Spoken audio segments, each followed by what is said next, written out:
Hi po! Welcome to my channel, Viva M123. Today po, mayroon tayong recipe. Isushow ko lang po sa inyo kung paano ko po ginawa yung Thai meatball dati. So, ito yung chicken meat at saka may pork meat. Mix po sila. May kaunting chili, garlic, kaffir lime leaves, at saka lemongrass. So, yan lang po ang nandito sa loob. So, may idadagdag pa po ako itong coriander leaves or cilantro. So, i-chop lang po natin ng maliliit. Kaunti pong steam niya, yan, ganyan. At saka kaunti din dahon. So, pang ano lang po to, pang kulay.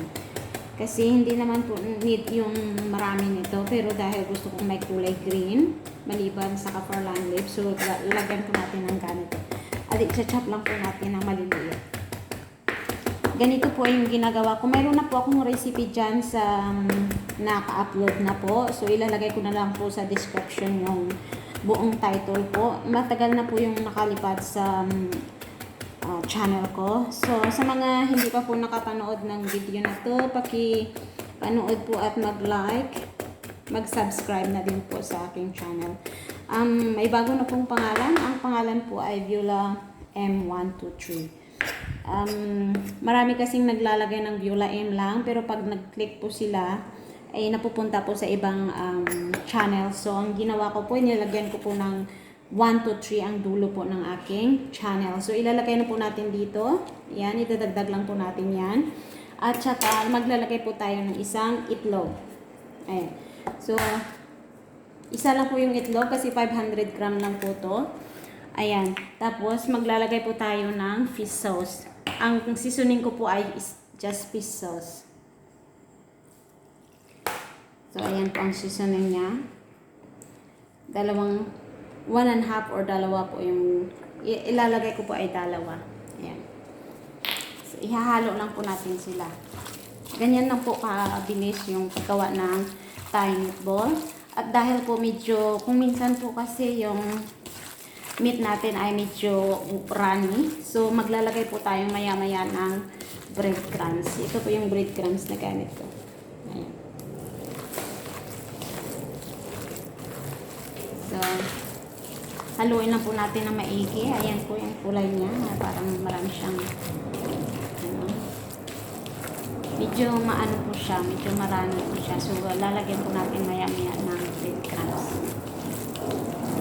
Ganito lang po ka-easy ang paggawa ng meron ganyan sa meat. Kaya ako minsan mas maigi talaga na tayo ang nag-mince ng sarili natin meat kasi makukontrol po natin kung ilan po yung fats na ilalagay po sa ating recipe. So mas paborito ko po yung ako na po ang mag-mince. Pero dahil nagmamadali po tayo ngayon, so bumili po kami ng ready-made na minced meat na po siya. Yung mayroong ganun po yung chicken po yun, na nilalagay lang nila without taking some parts na hindi naman talaga meat. Anyway, so that's how it is. Ayan po, tapos maglalagay po tayo ng breadcrumbs. I-adjust lang po natin kung magkano yung kailangan kasi hindi naman totally na mga hanggang 3 spoon lang po siya. Pero maglalagay po tayo muna ng konti lang. Ayan. To make sure po na hindi po running yung ating mixture. Ayan po. So, ganyan na po ka-easy. Sana po mapanood nyo ito at ma-try na din kasi napakasarap po niya. Mayroon kasing kaffir lime leaves at saka lemongrass.